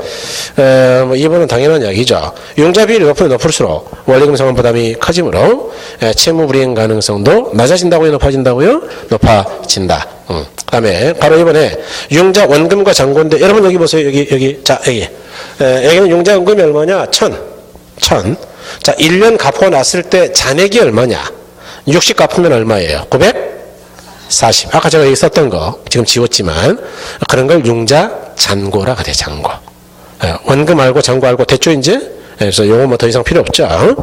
융자 원금은 처음에 받은 금액이고, 융자 잔고는 기간 중에 상환되지 않고 남아있는 융자 원금의 부분, 잔액이다. 그 다음에 3번의 이자율이죠. 이자율은 오늘 소비를 포기하고 이를 미룬다는 화폐 시간 선호 가치를 나타낸다. 말은 대단히 어려운 것 같은데 별거 아니고, 오늘 쓸 수 있는 돈인데 은행에 넣어놨더니 주더라 그 이야기예요. 시간가치. 시간이 지나니까 주더라. 부동산 융자의 이자율에는 고정이자 변동이자가 있고, 항상 이자는 크게 중요합니다. 항상 뭐에 대해서 적용한다고요? 융자 잔고. 다시 원금에 대해서 이자율을 계산한다고 항상 잔고라고요? 잔고 기억하셔야 돼요. 그 다음에 이제 이자율을 결정하는 방법 그랬는데, 여러분 그 실질이자가 있고 옆에 이자율 결정 원리가 있는데, 옆 페이지로 가세요.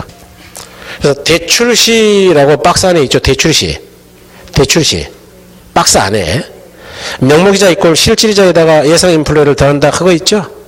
거기 밑줄 하시고 그것만 기억하세요. 그렇게 복잡해가지고는 기억 못해요. 뭐 그냥 제가 기억하세요 그러면 되는데 여러분들 그거 어떻게 기억하라고? 그러니까 여기 보세요. 여기 이게 피셔 방정식이라는 건데 명목이자는 실질이자에다가 예상되는 인플레를 뺀다고요? 더한다고요? 더한다.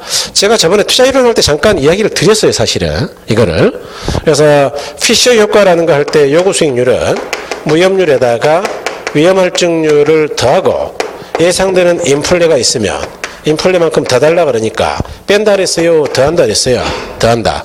감사하게도 피셔는 어디서나 일관되게 예상되는 인플레를 뺀다 그랬어요? 더한다 그랬어요? 제가 그렇게 이야기했죠. 투자 이론할 때. 그래서 여기도 뺀다고요? 더한다고요? 더한다. 그것만 기억하시면 돼요. 아니 그 밑에 걸 외워서 뭐하게 여기 그렇게 알고 싶으면 실질이자 구하려면 이항하면 되잖아. 이항하면 이해하셨어요? 그럼 뭐하러 외워? 외우지 마세요. 안 남아 시험에. 그러니까 위에 것만 외운다. 오케이? 여러분 시험만 합격하면 되는 거 아니에요? 네. 그래서 예컨대 나는 실제로 벌고 싶은 게 나는 3%다. 그럼 내년에 예상되는 인플레가 2%가 있다. 그럼 대출할 때는 몇 프로 한단 말이냐? 5% 이야기예요. 그럼 왜 실질이자라는 게 존재하는 거냐? 이것도 투자이론 할 때 이야기를 잠깐 드렸는데 아까 은행이 개입하는 게 간접금융이라 그랬잖아요. 우리가 돈을 예금을 하면 이 돈을 가지고 이놈이 대출한단 말이에요. 꼭 지 돈인 것처럼 큰 소리 빵빵 치면서 기분 나빠 사실은. 그럼 대출자한테는 얼마를 받느냐? 5% 받는다며. 5%. 그러면 예금한 사람한테 이제 안 줘야 되는 거예요? 줘야 되는 거예요? 줘야지. 예컨대 여기다 2%를 준다면 아니 은행 입장에서는 최소한 벌어야 되는 게 있지 않겠냐. 게다가 인플레 때문에 돈의 가치가 2% 까진대. 예상 인플레. 그러면은 최소한은 벌어야 되는 게 있는데 그걸 뭐라 그러느냐? 실질이자를 한다. 왜 실질이자를 3%라고 하느냐? 이놈이 3%는 벌어야지 2% 애내 주고 지들도 직원들 월급 1%를 줄 거 아니에요. 이해하셨어요? 그러니까 은행은 실제로 벌어야 되는 최소한의 이자가 없다고 있다고요? 있다. 그러니까 그런 걸 실질이자라 그러는데 우리가 실질이자를 계산하는 경우는 우리 시험에서는 없어. 주로 대출이자를 계산하는 경우가 많으니까 위의 공식을 이해하시면 된다. 이해하셨죠? 그러니까 이제 용어는 이해하신 거예요. 실질이자. 용어는 헷갈릴 수 있으니까 지웁니다. 모형이 지금 너무 복잡해요. 이거. 예상 인플레를 빼고 설명하면 쉬운데. 그래서 이렇게. 자 그래서 거기 이제 실질이자 그런 거 뭐 읽어보시고 이자의 결정 원리에서 박스 보니까 사례에서 바로 위에 박스죠. 대출시 그래가지고 명목이자 이꼴 실질이자에다가 예상 인플레를 더한다. 그거만 기억하시면 된다 그랬어요. 자 넘어가십니다. 넘어가시죠. 자 가로 4번에 융자 규모랬는데 동그라미적으로 융자 규모를 결정하는 가장 중요한 요인은 부채 조달 비용 이자하고 지분 자본 조달 비용의 상대적 크기이다 그랬는데 그 별거 아니고 얼마를 대출 받을 거냐 그거는 내가 이자 감당할 능력이 되냐 이자 조달 비용이라는 게 그거예요. 그거 이자. 또 하나는 뭐가 일정하냐 내가 가진 돈이 얼마냐 지분 내가 가진 돈이 적으면 많이 빌려야 될 거고 이해하셨죠? 그런 거예요. 동그라미 2번에 따라서 수익성 부동산의 대출 가능한 최소한의 기준은 보통 부채 감당률이 일정 비율 이상이어야 한다. 그래서 이 상업용 부동산 같은 경우는 부채 감당률이 1.2 그건 좀 낮아요. 솔직히 말하면 1.4 정도가 안 되면 거의 대출 안 해줘요. 실무적으로. 그 부채 감당률은 공부했는데 그거 아닌데 그거 아니고 가유 순전 후에서 뭐 이렇게 영업 경비 비율, 부채 감당률 뭐 이런 거 했는데 채무 불이행률 그러니까 이제 이거 이제 기억하시면 돼요. 부채 서비스액 분의 순소득의 비율이거든 이거. 어쨌든 뭐 그렇다 치고 어차피 공부가 좀 많아지면 잘 기억하게 돼 이거. 투자 이론에 있다 그 이야기예요. 그래서 부채 감당률이 일정 비율이 안 되면 안 빌려준다. 뭐 그런 거 좀 기억하시고요. 그 다음에 3번에 그 DTI 그건 기억하셔야 돼. 자 DTI는 요거는 여러분 계산 문제로 특히 굉장히 중요한데 어려워요 이 DTI가. 그래서 우리말로 총부채 상환율이다라고 하는 건데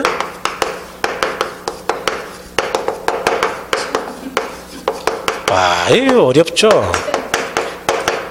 뉴스에서는 되게 많이 들어봤을 거예요. LTV DTI를 요즘 뭐 밥 먹듯이 떠들어대거든요, 뉴스가. 그래서 뭐 설명도 좀 해요, 아나운서가. 설명을 하는데 뭐 아나운서가 잘 몰라가지고 있는 원고에 이러냐 정신없죠. 자기 모르거든요. 예. 이 T가 나눈다 그랬죠. D 나누기 I다. 이 D가 뭐냐면 데비트 서비스예요. 데비트 서비스가 뭐냐 하면 원리금입니다. 원리금. 자, 우리가 돈 빌리면 여기 돈을 1,000만 원 빌렸다. 그러면 원리금을 안 내야 되는 거예요? 내야 되는 거예요? 요걸 데비트 서비스라고 그러는 거예요. 이게 부채 서비스에. 예? 그래서 원리금 상환액이다. 그 다음에 I가 뭐냐 그러면은 T는 나누란 이야기니까 I가 뭐냐 하면 인컴의 인컴. 소득. 그러면 그래서 이걸 이제 소득 대비 원리금 상환액의 비율 이렇게도 이야기해요, 이게. 예. 그래서 또는 소득 대비 부채 상환액의 비율 이렇게 이야기합니다. 자, 그런데 거기 책에 보니까 뭐 뒤에 뭐 하나 더 붙어 있죠. 기타 이자라고 있죠. 예. 그래서 원래 공식은 이렇게 써야 돼. 정확하게는. 소득분의 원리금액이에요. 그런데 우리나라 한국주택금융공사라는 데에서 DTI를 규정할 때 뭐라고 그랬느냐. 기타 이자.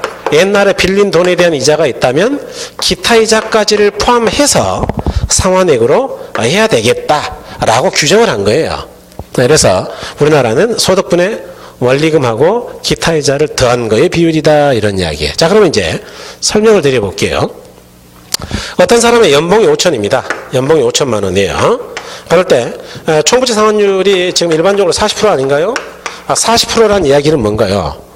이 사람 연봉 전체를 원리금으로 갚을 수 있다는 이야기예요. 생활도 해야 되니까 40%만 갚을 수 있다는 이야기예요. 그러니까 만일 50% 일 때하고는 전혀 다르죠. 60%라고 가정하고. 이럴 때는 연봉이 5천인 사람이 원리금으로 얼마까지 계속 갚을 수 있느냐? 3천. 이럴 때는 5, 4, 20이니까 얼마까지 갚을 수 있느냐? 2천. 여기까지 이해하셨나요?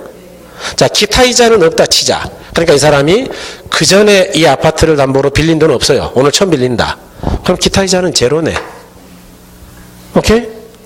그러면 이번에 대출할 때 갚아야 되는 원리금이 얘는 2천이라는 이야기고 얘는 얼마예요? 3천. 자, 이 이야기는 실제로 계산하면 이제 계산이 되는데 대출 가능액이 너무 복잡하니까 아직 뭐 여러분들한테 너무 힘들죠. 그러니까 이렇게 가자고 그냥. 내가 예컨대 1억 빌렸을 때 갚는 게 2천이다라고 치자 연간. 이해하셨어요? 그러면 2억 빌리면 똑같은 조건이면 2천 갚겠어요? 4천 갚겠어요? 4천. 자, 그럼 이제 보자고요. 요거 원리금으로 2천 갚을 수 있다는 이야기는 한 1억 빌릴 수 있다 그 이야기고 요거 3천 갚을 수 있다는 이야기는 똑같은 소득이지만 1억 5천 정도 빌릴 수 있다 그 이야기 아닌가요? 이해하셨어요? 그러니까 DTI가 높아진다는 이야기는 동일한 소득을 가진 사람이 대출할 수 있는 금액이 작아진다는 거예요? 많아진다는 거예요? 그럼 DTI를 낮춘다는 이야기는 대출을 못하게 규제한다는 이야기죠? 접수가 되셨나요? 네, 그런 이야기예요. 원래는 계산을 해야 되는데 계산하면 너무 힘들어하니까 지금은 6월 달에는 계산해 버릴 거예요. 네. 그러니까 DTI는 그런 거예요. 자, 이제 읽어보자고요.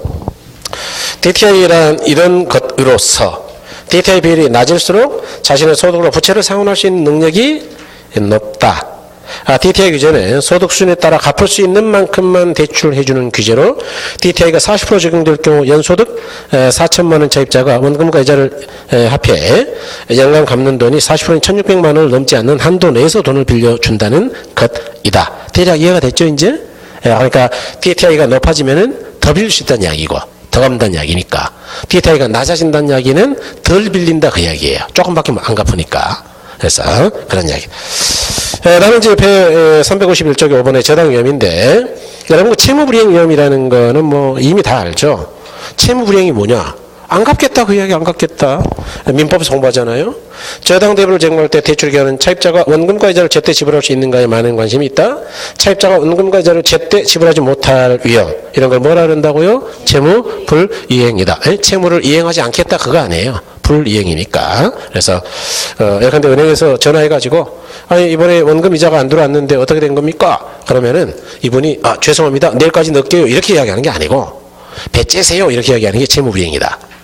이해하신 거죠? 예, 말은 좀 저렴하지만 이해는 잘 되잖아요. 예, 좋아요. 예. 이번에 자 이자 위험이죠. 이자 위험은 네 번째 줄 가시면 이렇듯 그랬는데 이자 위험이나 저당 대부를 설정할 때 여러 가지 위험을 충분히 감당하기 위해 얼마만한 이자를 부과해야 하는가에 대한 문제에 대한 불확실성을 지칭한다. 그러니까 이자율이라는 게 이제 앞으로 어떻게 바뀔 것이냐, 네, 그런 걸 이자율 위험이라 한다 그 이야기예요. 그래서 뭐 거의 보시면 됐고, 아까 이제 우리가 설명했죠. 이자가 올라갈 때 내려갈 때 그 위험. 예. 그다음에 가로사물에 만기전 변제 위험이다 그랬는데 이게 조기상환 위험이에요. 만기전 변제 위험 또는 조기상환 위험이란 차입자 대부의 만기 전에 채무를 변제함에 따라 발생하는 위험을 말한다. 만기전 변제는 저당 이자율보다 시장 이자율이 낮을 때 발생한다. 여기. 그러니까 저당 이자, 대출 이자가 10%인데 시장 이자가 높을 때요, 낮을 때요? 낮을 때. 그 이야기 지금. 그래서 이럴 때 발생한다 그랬죠. 그 다음에 그 밑에는 뭐 이제 쭉 읽어보시면 될 거고, 그 다음에, 저당 할인이나 뭐 만기전 변제 벌금 그런 건 나중에 할 거니까요. 안 중요합니다. 그런 거 아직. 자, 가로사물의 유동성 위험이죠. 이것도 우리가 많이 들어봤는데, 어려워, 진짜. 자, 두 번째 줄 맨 끝에. 뭐, 첫째 줄부터 보죠. 저당이 유동화되고 증권화됨에 따라 저당 대부나 저당 담보증권은 금융상품의 일종이 되고 다른 대안적 금융상품과 판매 경쟁에 서게 된다. 이럴 경우 얼마나 시장에 잘 팔 수 있느냐가 문제가 된다. 시장에 잘 팔릴 수 있는 금융상품에는 낮은 이자가 적용되고 그렇지 못한 상품에는 이자율이 높은 이자가 붙게 된다. 저당 대부나 저당 담보증권의 시장성에 관한 위험 이런 걸 유동성 위험이라 한다. 우리가 투자이론에서는 환금성으로 제가 설명했죠. 그러니까 잘 안 팔리는 것들은 급하게 팔려면 제가 받는다고요? 싸게 팔아야 된다고요? 지금 그 이야기예요. 그걸 이자율로 돌려서 이야기한 건데 유동성 위험은 다음 주에 아주 상세히 설명을 할 거예요. 그러니까 이제 그건 다음 주에 오기로 하고, 이번에 법적 위험이죠. 저당 대출과 관련된 또 다른 위험으로 법적 위험이 있다. 법적 위험이란 시장의 규제 환경이 변화됨에 따라 대출자가 안게 되는 위험이다. 근데 법이 바뀌어가지고 정부 규제라는 게 바뀌어가지고 은행이 부담하는 여러 가지 위험, 그런 걸 뭐라 그런다고요? 법적 위험이라고 한다, 그런 이야기예요. 그래서 이제 보셨고, 여러분 그 제2절의 지분과 부채금융은 나중에 뭐 시험에 나오긴 합니다만은 제목만 볼 거니까 나중에 하겠습니다. 357쪽 한번 가보세요. 357쪽에 그 박스만 할 거거든요. 박스. 나중에 할게요. 예. 그 다음에 이제 쭉 넘어가셔가지고 361쪽까지는 그 나중에 하니까 놔두시고 361쪽은 아까 했죠. 예, 그러니까 이제 지금 금융은 어디까지 간 거냐면요, 유동화 전까지 간 거예요. 아직 물론 안 한 부분이 있죠. 안 한 부분은 요게 이해가 되면 그 다음에 할 거니까 걱정 안 하셔도 되고, 시험에 나오는 거는 빼놓진 않아요. 그래서 다음 주에 어디를 갈 거냐면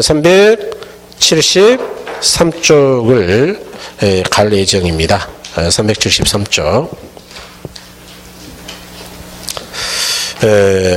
지금 끝나면 아주 좋겠지만 문제가 남아 있어요. 그래서 문제는 여러분 문제 한번 꺼내보세요. 52쪽입니다. 어려워요, 금융 쪽은.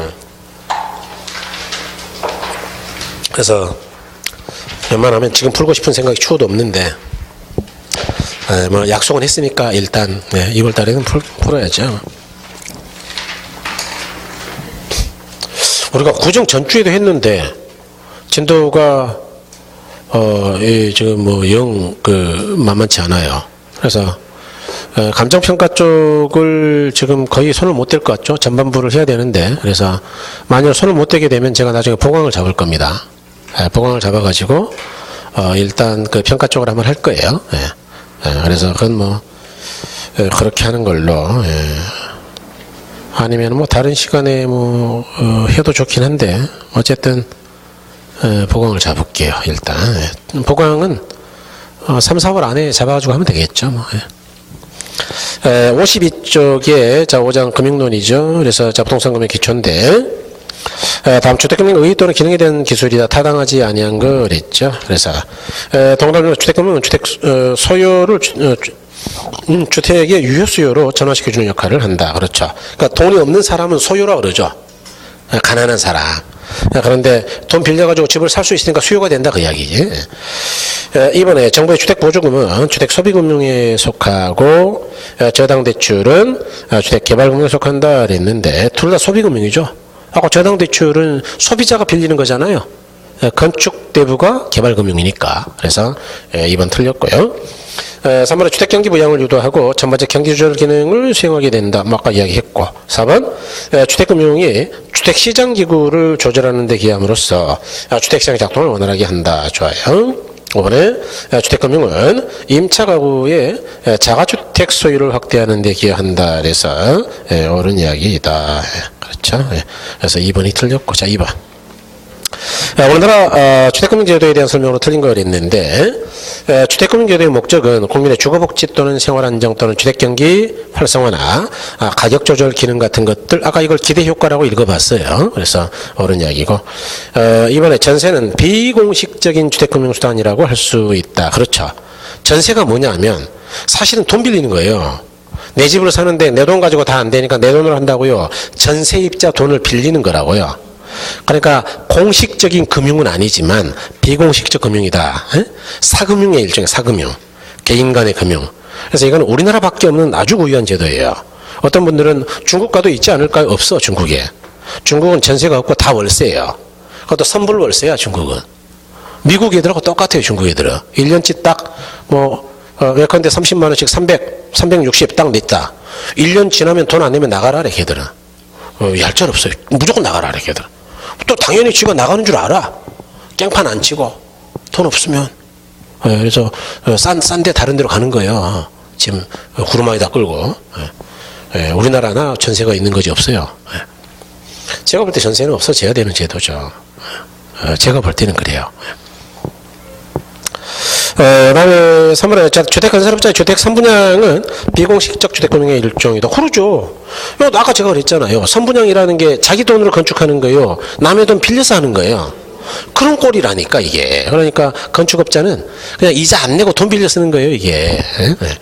4번에 주택금융 신용보증기금의 용도는 신용보증 채무의 이행, 차입자의 원리금 상환, 기금의 조성, 그다음에 운용 및 관리를 위한 경비, 기금의 육성을 위한 연구개발 등에 사용된다 그랬는데 4번까지는 몰라도 됩니다. 그래서 신용보증기금이라는 게 있어요. 그래서 옳은 이야기고 5번에 저당 채권 유동화는 금융간의 유동성을 감소시킨다 그랬는데 유동성을 감소시키는 게 아니고 유동성 위험을 감소시키는 거예요. 거꾸로 유동성은 증가하고 유동성 그 자체는 감소요 증가요? 증가. 그래서 5번 틀렸다. 이건 다음 주에 하겠죠. 4번 5번은 나중에 유동화 쪽에서 나와요. 다음에 제2절 동그라미 1번에 한 은행이 어떤 개인에게 고정금리로 연 8% 아파트 담보대출을 시행하였다. 대출이 시행된 이후에 예상보다 인플레가 높았다고 하자. 이때 예기치 못한 인플레이션으로 인해 은행과 차입자의 손이 그랬죠. 그러니까 예상보다 인플레가 높았다는 이야기는 인플레만큼 이자가 올라갈 거다 그 이야기죠. 시장이자가 올라가면은 어떻게 되냐 그 이야기예요. 자, 은행은 아까 시장이자가 올라갈 때는 못 돌려받으니까 이익이에요, 손실이에요? 차입자는 상대적으로 이익이겠죠. 그래서 답이 1번이다. 2번 최근 주택자금 대출은 변동금리로 이루어진 경우가 많다. 일반적으로 만기가 동일한 경우 변동금리로 차입하는 것이 고정금리로 차입하는 것보다 이자율이 낮다. 그 이유로 타당한 것 그랬죠. 동그라미 1번에 변동금리는 차입자가 위험을 부담하기 때문이다. 여기 변동금리는 차입자가 이자율 위험을 부담하죠. 그러니까 대출자 입장에서 위험이 낮죠. 바로 이자가 비싸다고요? 싸다고요? 싸다. 그래서 1번이 답이고 나머지는 다 쓸데없는 이야기예요. 그거 다 읽지 마세요. 그 헷갈려 그런 거. 말도 안 되는 이야기거든요. 그러니까 나머지는 그냥 무시. 그다음에 3번에 저당 상환 방법에 대한 설명 중 맞는 걸 그랬는데 원리금균등은 점증 상환 대출에 비해 상대적으로 초기에 자금 회수가 늦다 그랬는데 이건 틀렸죠 여러분. 원리금균등은 초기에 60 갚죠. 점증은 마이너스 22죠. 누가 회수가 느린 거예요? 점증은 회수가 아니라 늘잖아 오히려 빚이. 이번에 원리금균등은 대출기간 내내 동일한 원리금을 납부하는 가장 보편적 방법이다. 옳은 이야기죠? 답은 또 너무 쉽네. 3번에 점증 상환은 미래 소득이 보장되는 젊은 부부에게 상대적으로 불리한 게 아니고 유리하다. 예. 4번에 원리금 균등의 균등에 의하면 대출기간 중 매월 납부하는 원리금 상환액 중 대출 원금 분할 상환액의 규모는 점점 줄어든다 그랬는데 원리금 균등은 이자는 줄어들고 원금은 줄어요 증가해요. 60, 66, 73 증가인데 이해하셨어요? 그래서 증가죠. 5번에 잠정상 대출은 주택 고유 예정 기간이 긴 사람에게 유리요 짧아요 유리요 짧아요. 그래서 답은 아까 2번이었죠. 자 4번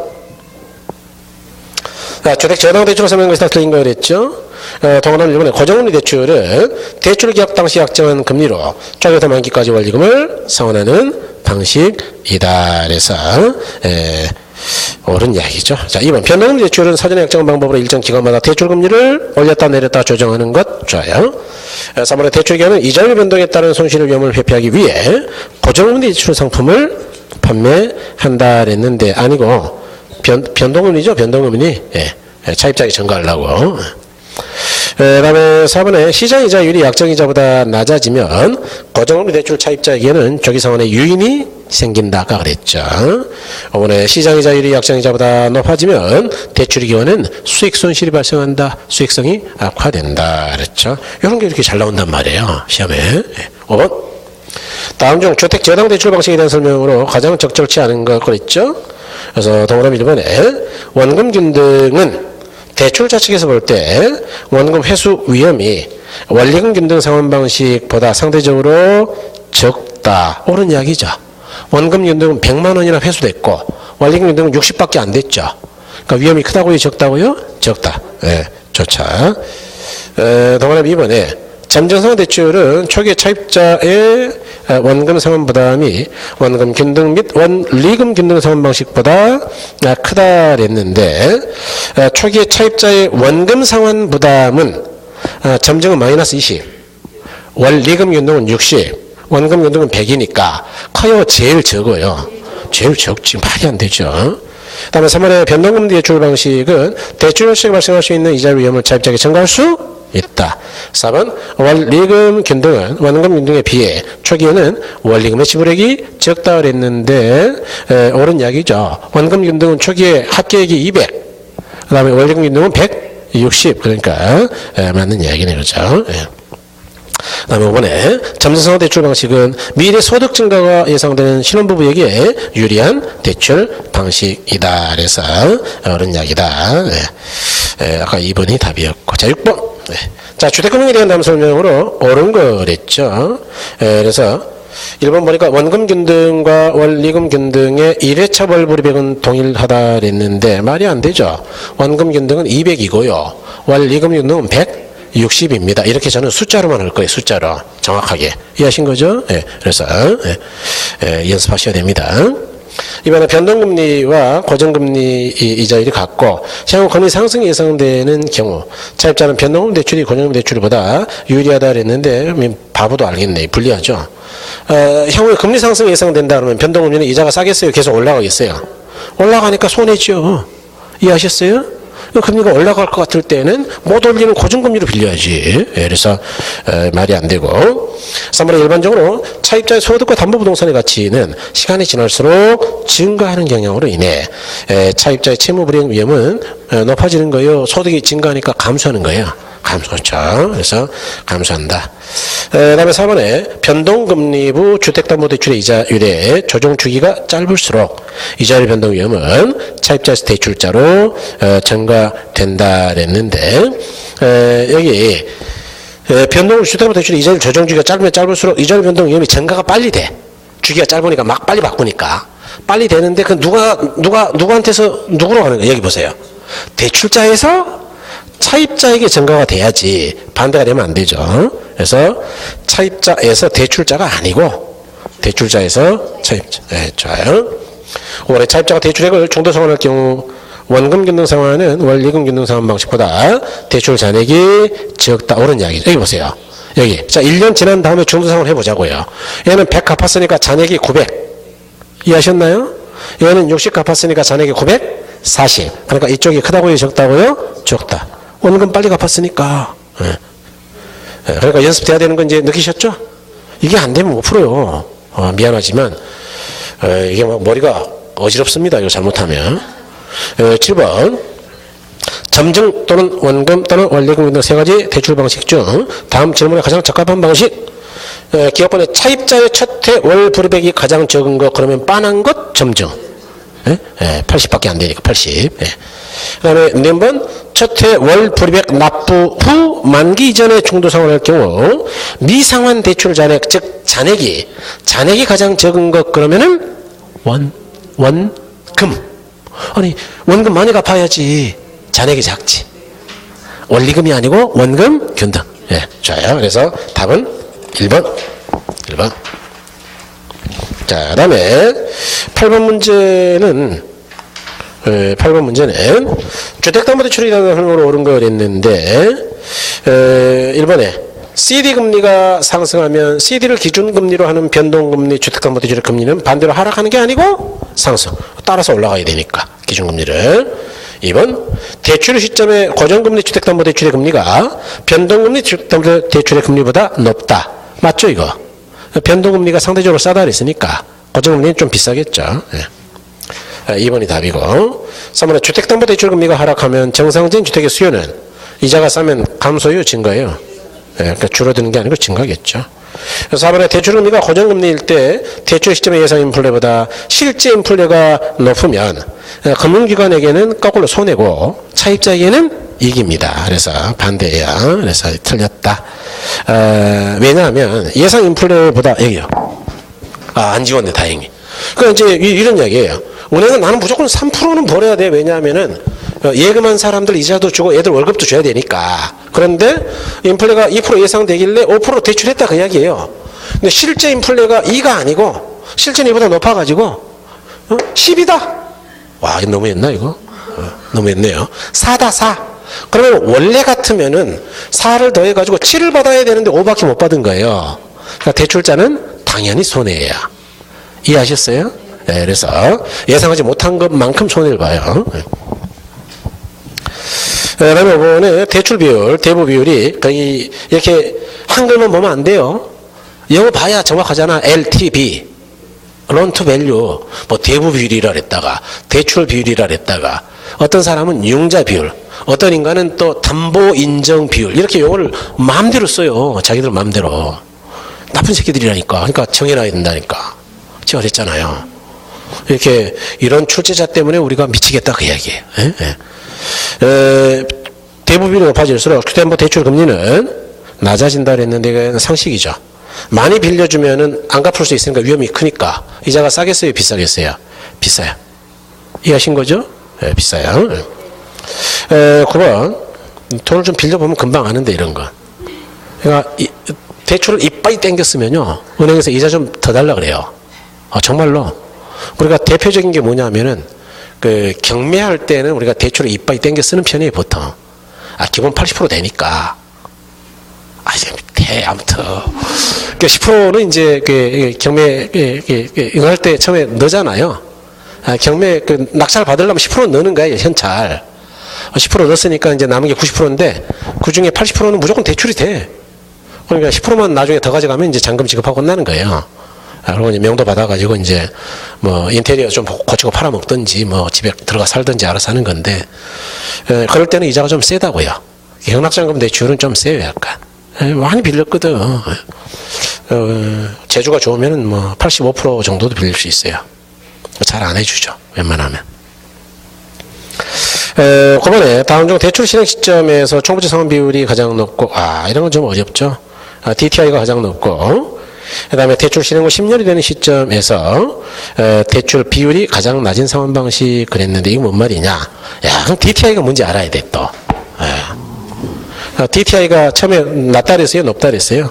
가장 높고 총부채 상환이 대출 실행 시점에서 DTI가 높고, 그럼 DTI가 뭐냐? DTI 여기 있네. 여기 소득에 다행히 안 지웠네. 소득에 대한 원리금 상환 비율이다 그 이야기죠. 여기 높다는 이야기는 뭐냐? 여기 높다는 이야기는 소득이 일정하다면, 여기 일정하다면 원리금을 적게 갚는단 말이에요, 많이 갚는단 말이에요? 많이.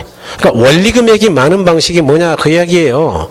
똑같은 돈 빌렸을 때 원리금액이 제일 많은 게 누군데요? 원금 균등이다. 이거 어려워 이런 거. 이런 건 응용이 돼 있잖아요. 이해하셨어요? 그 다음에 일정기간 갚은 다음에 대부비율이 낮다는 이야기는 뭐냐? 대부비율이 뭐냐? 여기 보세요. 가격이 똑같다면 얘가 낮으려면 저당 대출액의 잔액이 많아야 되는 거예요? 적어야 되는 거예요? 이건 이제 정확하게는 저당 대출 잔액이에요. 정확하게는 얘가. 그럼 잔액이 적은 건 뭐냐? 원금 많이 갚는 거죠. 상대적으로 많이 갚는 거. 그러니까 원금 균등. 그래서 답은 뭐냐? 원금 균등이다. 이런 문제는 지금 풀 수 있는 문제는 아니죠. 진짜로. 왜냐하면 이건 굉장히 응용된 문제예요. 답은 간단하지만. 그래서 이런 문제이다. 문제 어렵죠? 그래도 이제 여러분, 어려워도 우리가 어렵다 끝나면 안 돼요. 어렵네, 에이씨, 그러고 욕하고 끝나면 안 되고, 그건 의미가 없고. 합격을 위해서는 어떤 생각을 해야 되냐? 합리적인 생각을 해야 되는데, 그게 뭐냐? 오늘 공부를 해보니까, 이게 언제 정리가 될지는 모르지만, 이 정도가 이해되면은 못 푼다고요? 풀 것 같다고요? 이거는 무조건 풀어야 돼, 이거. 여기서 두 문제 나온다니까요. 지금까지 딱 두 문제예요. 지금 설명 안 한 부분 있잖아요. 설명 안 한 거 있잖아요, 지금 많이. 안 했어요. 가격순 조정도 안 했고, 이자 매월도 안 했고, 부분 원리금도 안 했고, 안 한 거 많아. 내가 장담을 합니다. 안 나와요. 까놓고 이야기하면 안 나오는데, 저는 또 성격이요. 꼼꼼해. 그래가지고 나중에 하긴 해요. 하긴 하는데, 그때도 이야기할 거야. 안 나온다고. 이해하셨죠? 여기까지만 하면 돼, 여기까지. 그러면 별거 없네. 두 문제 맞춘 거예요. 그래서 이렇게 가시면 된다. 여러분, 대단히 수고하셨습니다. 수고하셨습니다.